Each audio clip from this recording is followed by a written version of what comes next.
Antique and Garden Showcase. I'm Mark, and I'm going to talk to you today a little bit about thoughts on damaged and repaired pieces. As a collector, you've probably been faced with the question, should I buy or keep a piece that has been damaged or repaired? And my collection of Nippon actually started with a piece that had been broken by the shop owner and repaired, and I bought it for $4, and it's led to a wonderful collection. Many cultures look at damage as almost like the lines of history within a piece, but unfortunately our culture kind of looks at things a little bit differently. A damaged piece in our culture tends to lead to a decrease in value, making it less desirable. And let's face it, if we're buying for our collections, we want to buy the best piece that we possibly can in the best condition that we can. Someday we may have to sell that piece, and damage is actually going to hurt the resale value. So today what we're going to do is we're going to talk about how do we look for damage in certain pieces. And first we're going to start with how to identify some hairline cracks and glue repairs using a black light. Right, so before me today I have two pieces of porcelain. Both of these pieces actually have damage.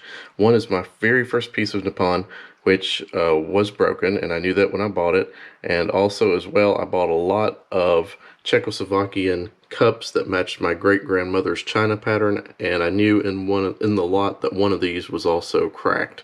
So we're going to look at how to identify certain things on pieces like this. This particular one, it's almost hard to see the hairline crack. It runs right, well, it's right where my thumb is at, right there, down on the inside of the glass, and I don't think you can even see it with the camera. It's very, very thin. I mean, you have to have a good eye. You can kind of see a bit of a chip. There we go. You can see it kind of chipped right there, and you can see it run down the front of the pattern. With the other piece, the Nippon piece, I knew it was repaired. The shop owner told me she had glued it back, and it's really difficult to see it as well. One trick to seeing glued or repaired pieces is a black light, and I'm going to kill the lights here real quick. And with the black light, when you put it over a piece that's repaired, look at how the glue stands out on that handle. It glows, and I mean, you can really tell. And these black lights, little portable ones, are really nice to have to take along when you're looking for something out at an antique shop, or you're going to a flea market and you're running through really quick and you want to have something that you can examine piece really quick with.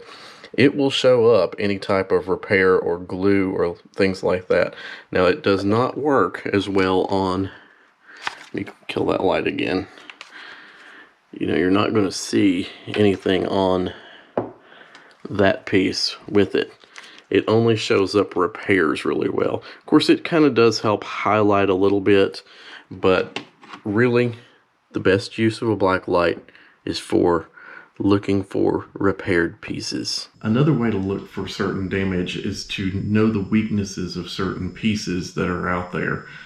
For instance, I collect anchor hocking forest green glass, and there is one particular picture that is inherent to have damage right around the handle, and that's what I'm going to talk about in this next segment. Let's talk about pieces that have a susceptibility to damage. This particular picture, the whirly twirly forest green, has a handle that fits right down here, and there is a weak point in that handle between where it meets the bottom of the picture. I'll show you in a video clip that I took at a local antique and flea market shop that I went to. This is what the damage can look like in these pictures. And this is a prime example of why this particular picture is a difficult one to find in good condition. The handles are always weak, causing a crack right around the base of the handle. As you can see, this particular one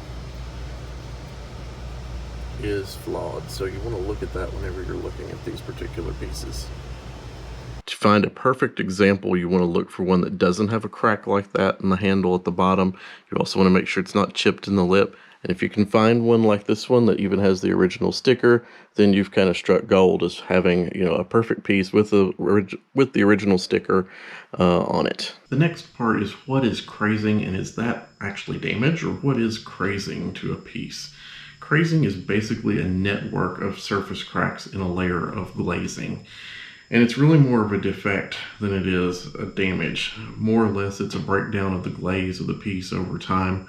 It can cause weakness of the piece, and crazed serving pieces are ones that you do not want to use to serve foods, because foods can actually get trapped in those cracks, causing bacteria, whatever else.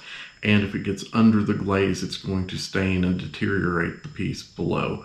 I'll put some examples up of crazing here on the video and background pictures. One thing you want to remember is that if you do have a piece that is crazed, that is really old and historical, that you want to take care of, you never ever want to let that piece soak in water.